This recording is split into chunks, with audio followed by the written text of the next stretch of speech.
बोझ। ससुर जी की मन की पीड़ा को कैसे किया बहू अंजू ने दूर। उस रात अंजू और राजेश बुरी तरह झगड़ रहे थे। राजेश अपने दोस्तों के घर से शराब पीकर आया था और अंजू का थोड़ी देर पहले ही अपनी सास के साथ झगड़ा हो गया था, जिसके बाद उसने तय किया कि वह अब ससुराल में किसी से नहीं डरेगी। इन दोनों कारणों से उनके बीच का झगड़ा बढ़ता ही चला गया। तुम्हें इस घर में रहना है तो घर के काम में माँ का हाथ बटाया करो। तुम मटरगश्ती करती रहती हो और माँ रसोई में काम में लगी रहती है। यह मैं बिल्कुल बर्दाश्त नहीं करूंगा। राजेश की गुस्से से कांपती आवाज पूरे घर में गूंज उठी। आज मैं ऑफिस से देर से आई थी, फिर भी मैंने उनके साथ थोड़ा सा काम करवाया। अपनी माँ की हर बात सच मानोगे तो हर रोज लड़ाई होगी। अंजू भी जोर से चिल्लाई। राजेश ने कहा, उनकी रोज की शिकायत है कि जिस दिन तुम घर वक्त से आ जाती हो उस दिन भी तुम उनके साथ कोई काम नहीं करवाती हो। अंजू, तुम्हारी माँ झूठी है। ऐसा कहते ही राजेश ने अपनी पत्नी पर पहली बार हाथ उठा दिया। उनकी शादी को अभी 2 महीने ही हुए थे। तुम्हारी मुझ पर हाथ उठाने की जरूरत कैसे हुई? अब दोबारा हाथ उठा कर देखो, मैं अभी पुलिस को बुला लूंगी। उसकी चिल्ला कर दी गई इस धमकी को सुनकर सास ससुर अपने बेटे और बहू को शांत कराने के लिए उनके कमरे में आए। गुस्से से कांप रही अंजू ने अपनी सास को जली कटी बातें सुनाने में कोई कसर नहीं छोड़ी। जवाब में सास कुछ देर तो चुप रही, फिर वह भी ईंट का जवाब पत्थर से देते हुए उससे भिड़ गई।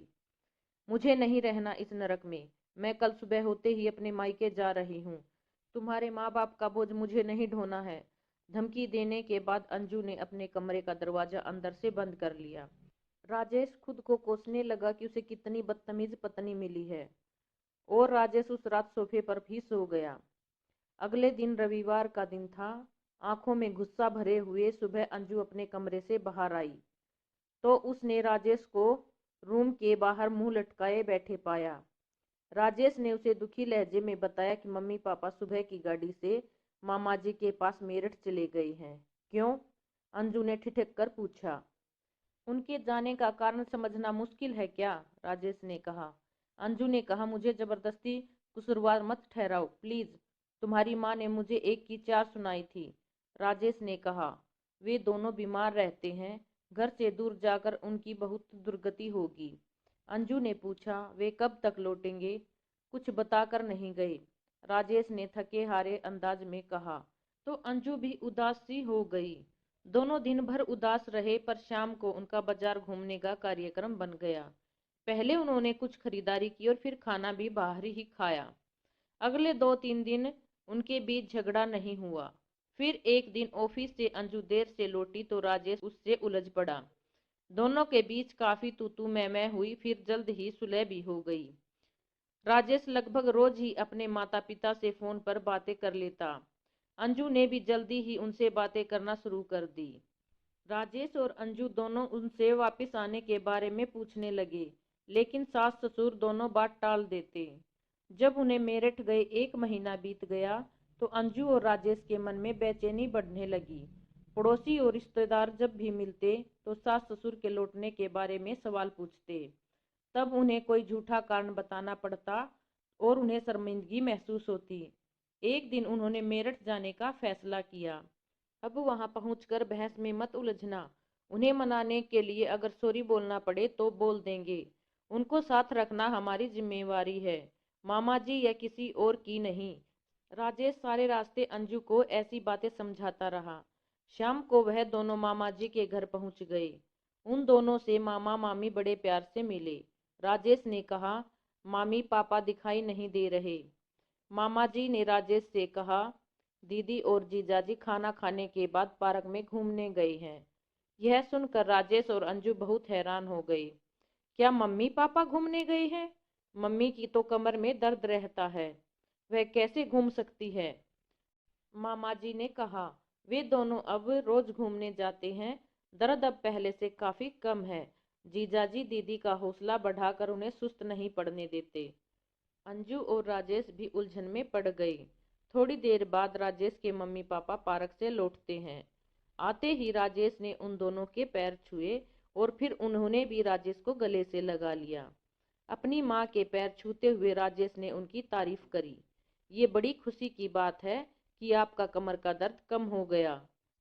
अब आपको चलने फिरने में ज्यादा दिक्कत नहीं आ रही है, चेहरे पर भी चमक है। लगता है मामा जी के यहाँ आना आपको लाभदायक साबित हुआ।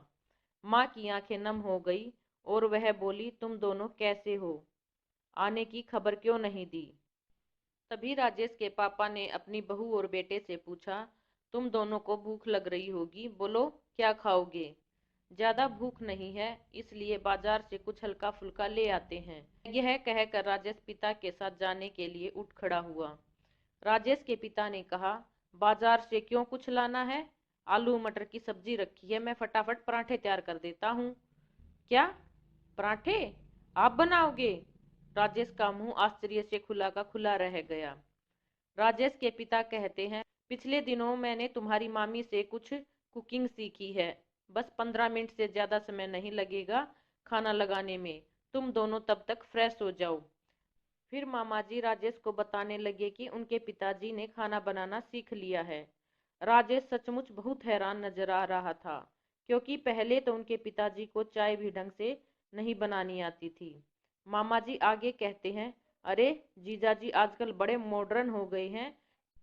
कहते हैं कि आज के समय में हर इंसान को घर और बाहर के सारे काम करने आने चाहिए। किसी पर आश्रित होकर बोझ बन जाना नरक में जीने जैसा है। अपने इस वाक्य को वो दिन में कई बार हम सबको सुनाते हैं।